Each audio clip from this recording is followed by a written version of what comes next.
Aloha, it was wonderful seeing you today, Shannon. What we're going to do is just talk about our two main platforms and then the key is C, spider exercises. If we're in tune, actually it doesn't even matter, we're going to play our first finger pointy, not flat, but pointy on our first fret in the middle on that F note. We're going to play each individual finger on the next fret right in the middle and lay all four along them, doing downstrokes on the lowest string, the sixth string, the E string. Then moving one finger up to this note, we're going to try and play that while keeping these three fingers here.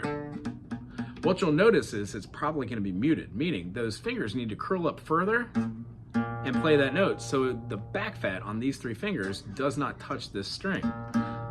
You don't always have to keep that mechanism going, but for the first 5, 6, 8, 10, 15 runs of this, try and do that.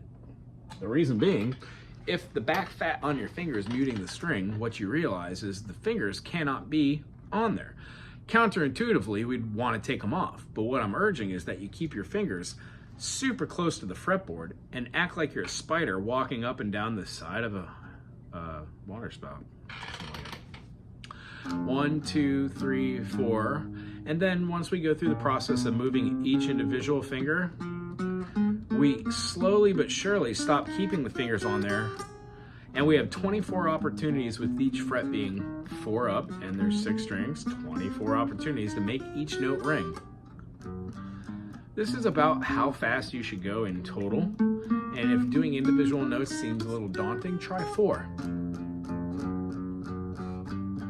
If you need to put the pinky down and lift the first finger, that's fine. It's a big stretch, I get it. When we're going up to the next string, you don't have to keep all your fingers on the fretboard while moving that one. You can just hover so they're right there in front of it, not actually touching, just super close. What we don't want is having them to come off.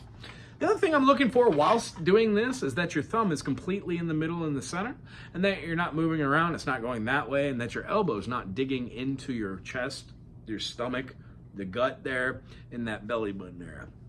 We want it to float it out here and to have a little bit of swing. Our hand could go back and forth this way, which will allow our fingers to come up over the top. And we're sitting up straight, not looking over here, and we're taking a deep breath. That's about the beginning for all these spider exercises.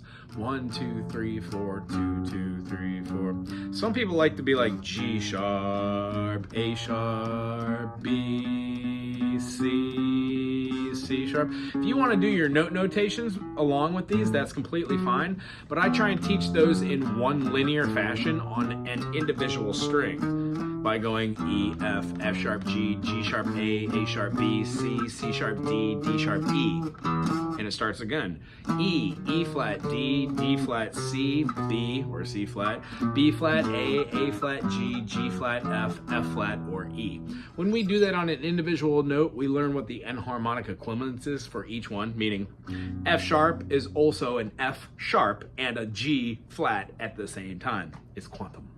The other exercise I'm going to have you do, besides the spider exercises, is called a teeter totter. Take any chord you want. I would suggest A major,